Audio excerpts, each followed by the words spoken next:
What's going on, gamers? My name is Jacob Brothers, and this is your CXP Esports Update.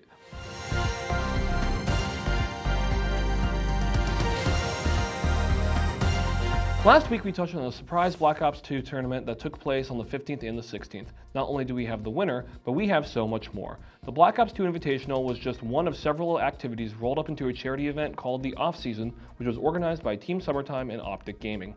Besides the Black Ops 2 Invitational, the Off Season also included a Super Smash Bros. Melee tournament, FIFA Celebrity Show Match, various speedruns, Pokemon card openings, just to name a few of the things that happened at the Esports Stadium Arlington. The off-season featured additional incentives that were unlocked as more money was donated.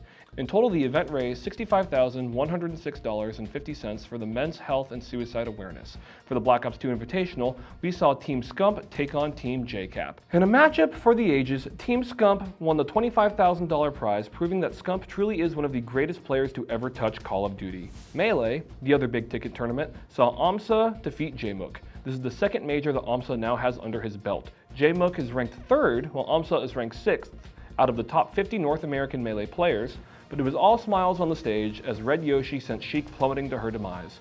The off-season was a tremendous success with massive community engagement and money being raised for a great cause. I hope that we get to see other events like this in the near future. After 24 hard-fought weeks, the Overwatch League playoffs are just about set. In the order of seeding, the Fuel, Shock, Gladiators, Outlaws, Reign, and Spitfire will be representing the West, while the Dynasty, Dragons, Fusion, and Spark represent the East. Outside of the seeded teams, only the West play-ins are left. The East already had their play-ins, with the Spark making quick work of the Hunters to snag their spot. Of the Mayhem, Uprising, Defiant, and Justice, only 2 teams will move on this Saturday. The opening matchups for the play-ins will include the Mayhem versus Uprising and Defiant versus Justice. Out of these teams, the Defiant and Mayhem are expected to move on. These 4 teams have had either an interesting or disappointing season up to this point. Early in the season, the Uprising see Marvel and Striker, 2 of their top players, leave the team. A few months later, Uprising parted ways with Huck, their president of gaming. For the entire season, the Uprising have been exactly what you would expect. They beat the bad teams and they lose to the good teams with very little exceptions. Defiant, on the other hand, was expected to be one of the better middle-of-the-pack teams when the season began, but ended up just being meh. Head coach KDG, leaving the team in June, didn't help their position. The Defiant were Summer Showdown heroes for a brief moment at their event held in Toronto, but that's it. Between the Mayhem and the Justice have a far more interesting story. When the season began, the Justice were expected to be a solid team. Once things started not going their way, the team dropped players Mag, Vigilante, and Happy, and they also dropped assistant coach Ty Dalla. Since that move in August, the Justice have won games against the Mayhem, Spitfire, and Shock. They still lost way more games than they won, but the Justice absolutely holds surprise pop-off potential. Mayhem is a team with a stronger core, but they're generally not a fearsome opponent unless you're the Spitfire. They won games against Defiant and Outlaws just this week, so they do have momentum in their favor. Between these two, it's more likely that Mayhem will move on, but I think this game has the greatest chance for an upset. Be sure to catch the action this Saturday starting at 2 p.m. CST on the Overwatch League YouTube channel. When it all began, fans had high hopes for the return of Halo Esports. The season has almost played through its duration, and while the success of the league is yet to be determined, the Halo World Championship begins on Thursday.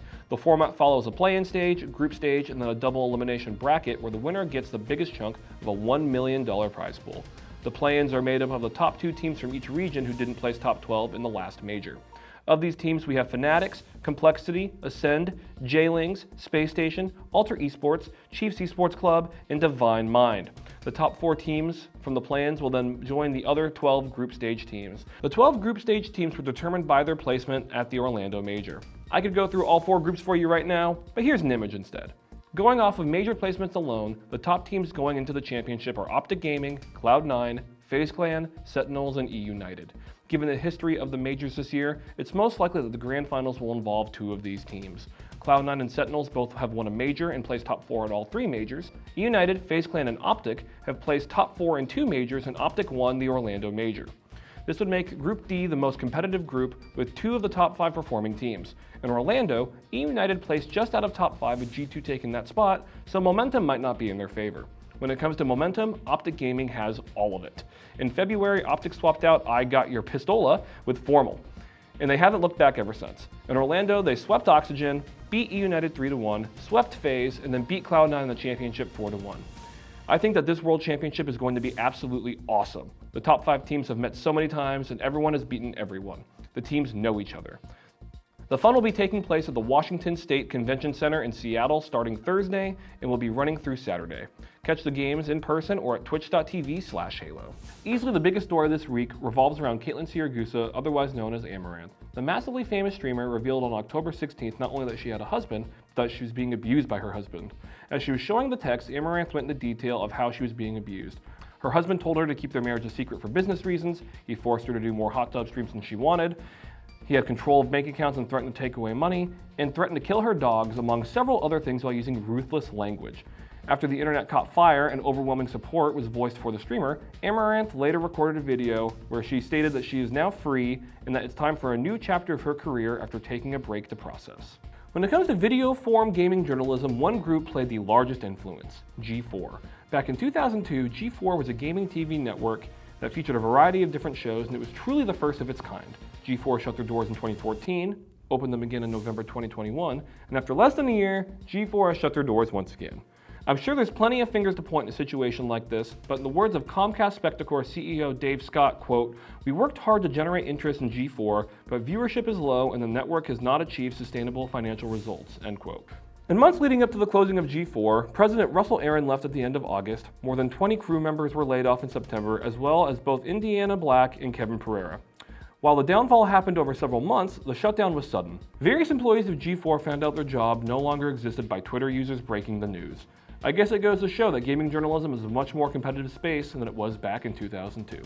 And that was your CXP Esports Update. Be sure to like and subscribe, and for more, check out our stuff at cxp.gg. Be seeing you soon.